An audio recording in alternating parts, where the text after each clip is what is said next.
Olá, boleiros que acompanham o canal Futebolístico, tudo bem com vocês?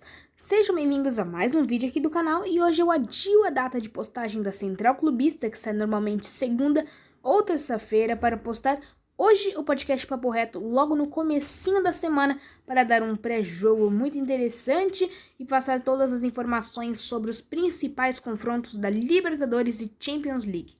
Se você se interessou por um desses temas, já vai deixando seu like e se inscrevendo no canal, sabendo que esse não é o único vídeo. Temos postagens de quadros semanais, então ativa o sininho para não perder os próximos uploads aqui do canal. O primeiro confronto que eu vou comentar aqui marca a abertura do segundo turno do Grupo H da Champions League, também é o único confronto da Champions League que eu vou comentar, que é entre PSG e Red Bull Leipzig.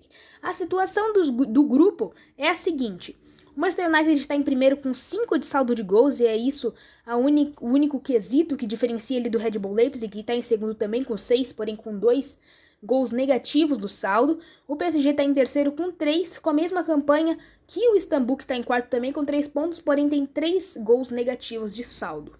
O que acontece aqui? Com uma vitória, o Red Bull Leipzig se distancia muito do PSG, ficando a 2 vitórias. E aí, o PSG só conseguiria passar da fase de grupos, passando o Red Bull Leipzig em saldo de gols e vencendo as 2 partidas e torcendo para o Red Bull Leipzig perder as 2 partidas dele contra o Manchester United e contra o Istambul. O PSG também teria os mesmos confrontos contra o Manchester United e o Istambul, que atualmente são os primeiros e últimos colocados. No caso, o Manchester United em primeiro e o Istambul em último. O que é uma situação muito delicada para o PSG. Então, uma vitória dentro de casa, pelo Parque dos Príncipes, é extremamente importante para uma chance de continuar na Champions League. Ou seja, é uma partida chave e o Neymar e todos os jogadores de destaque do PSG estão com muito peso nas costas para poder decidir esse confronto. A sequência das últimas 4 partidas de ambos os clubes é a seguinte: o PSG perdeu na sexta-feira, dia 20/11, para o Mônaco de virada por 3-2. Venceu do Rennes dia 7/11 no Parque dos Príncipes por 3-0. No primeiro confronto contra o Red Bull Leipzig, pela última rodada do primeiro turno, acabou perdendo por 2-1 fora de casa. E contra o Nantes, dia 31/10, venceu de 3-0 fora de casa. A sequência do Leipzig é: o último confronto foi dia 4/11, quando ele venceu o PSG por 2-1 dentro de casa, perdeu para o Borussia Mönchengladbach fora de casa dia 31/10, sofreu uma goleada para o Manchester United na segunda rodada da Champions League por 5-0 fora de casa dia 28/10 e venceu do Hertha Berlim com muita dificuldade dia 24/10 dentro de casa por 2-1. Pois bem, agora seguindo para os jogos da Libertadores, temos Santos Brasil contra LDU Quito do Equador em altitude. Vamos começar esse pré-jogo falando sobre a sequência de ambos os times e vamos começar pelo Santos. Caso estejam alguns barulhos aí de fundo é porque tem bastante cachorro latindo e tá passando bastante carro na rua, beleza? O Santos perdeu para o Atlético Paranaense lá na Arena da Baixada dia 21/11, nesse sábado, pelo Campeonato Brasileiro. Venceu do Internacional na Vila Belmiro no sábado passado, o dia 14/11, por 2-0, extremamente desfalcado. O Santos também empatou contra o Bragantino dia 8/11, se eu não me engano, no estádio Al Ittihad, não lembro exatamente o nome do estádio do Bragantino, por 1-1, empatou 1-1 dia 8/11, e perdeu para o Ceará com uma situação bem complicada no jogo de volta da Copa do Brasil, as oitavas de final, por 1-0 lá no Castelão. Já a LDU empatou contra o Guayaquil City nesse sábado, dia 21/11, por 1-1. Perdeu para o Emelec no Campeonato Equatoriano na segunda rodada, dentro de casa, quarta-feira, dia 18/11, por 2-1, com 2 jogadores expulsos, um para cada lado. Venceu do Aucas, dia 14/11, por 4-1 dentro de casa. E venceu do Mushuki Runa, com um expulso pro lado do Mushuki Runa, dia 11/11, por 2-1. O Santos tem alguns desfalques importantes, tanto por conta da Covid e também tanto por conta da lesão. E a mesma coisa, a mesma situação para o time do LDU, também tem jogadores suspensos. O Santos também tem o Jobson suspenso, por exemplo. A provável escalação, de acordo com a Gazeta Esportiva do Santos, é: John, Pará, Lucas Veríssimo, Luiz Felipe, Felipe Jonathan, Alisson ou Vinícius Barieiro, muito provavelmente o Alisson. Vinícius Barieiro só teve 2 jogos no profissional e é complicado ele jogar numa Libertadores.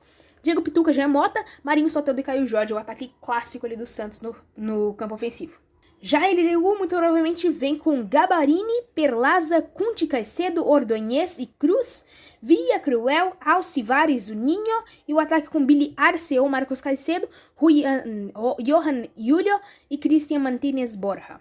Outro confronto da Libertadores que também envolve um brasileiro, inclusive todos os confrontos da Libertadores de hoje envolvem brasileiros, é entre Atlético Paranaense e River Plate, e já de começo eu vou mostrar a sequência de ambos os times. O Atlético Paranaense vem de uma sequência muito interessante de 4 vitórias seguidas, que traz muita motivação para essas oitavas de finais dificílimas contra o River Plate, apesar de ser dentro da Arena da Baixada, dentro de casa. Pois bem, a sequência é: venceu do Santos dia 21/11, esse sábado, pelo Campeonato Brasileiro, por 1-0. Venceu o Atlético Mineiro fora de casa por 2-0, quarta-feira, dia 18/11. E venceu o Goiás por 1-0, sábado, dia 14/11. E o Fortaleza por 2-1, dia 7/11. A sequência do River Plate também é interessante, são 3 vitórias seguidas, mas também teve uma derrota que abalou eles bastante, que eu vou contar aqui pra vocês, beleza? Eles venceram o Banfield nessa sexta-feira, dia 20/11, fora de casa por 2-0. Eles venceram o Godoy Cruz também fora de casa, sábado, dia 14/11, por 1-0. Venceram o Rosário Cruz dentro de casa, dia 7/11, por 2-1.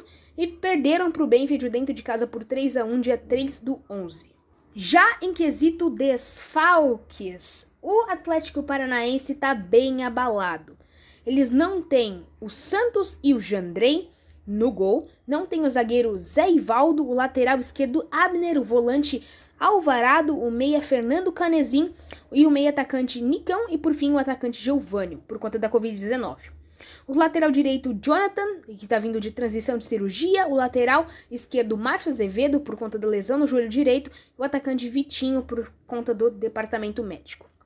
A provável escalação, de acordo com o Globo Esporte, é Bento, João Victor, Thiago Heleno, Pedro Henrique, Eric, Richard ou Wellington na volância, Léo Cittadini como meia de ligação, Ravanelli ou Kevin de meio atacante, Carlos Eduardo pela ponta esquerda, Renato Kaiser de centroavante e Reinaldo pela ponta direita. O River Plate não tem nenhum desfalque e vem bem tranquilo para esse confronto e a provável escalação é Armani, Casco, Pinola, Paulo Dias ou Rojas e Montiel na lateral direita, Enzo Pérez na volância, De La Cruz e Ignacio Fernandes formando a meia de ligação, Julian Álvares, Matias Soares jogando mais como meias atacantes e Borré de centroavante.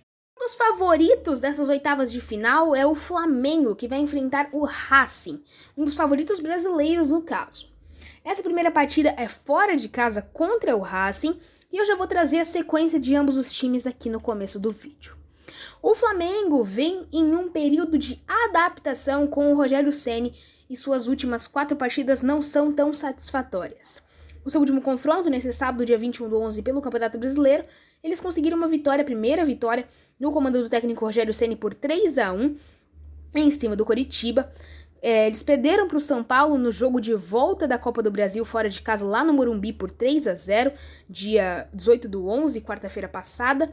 Sábado, dia 14/11, empataram contra o Atlético Goianiense no Maracanã por 1-1, e no jogo de ida das quartas de final da Copa do Brasil, lá no Maracanã, quarta-feira, 11/11, perderam para o São Paulo por 2-1.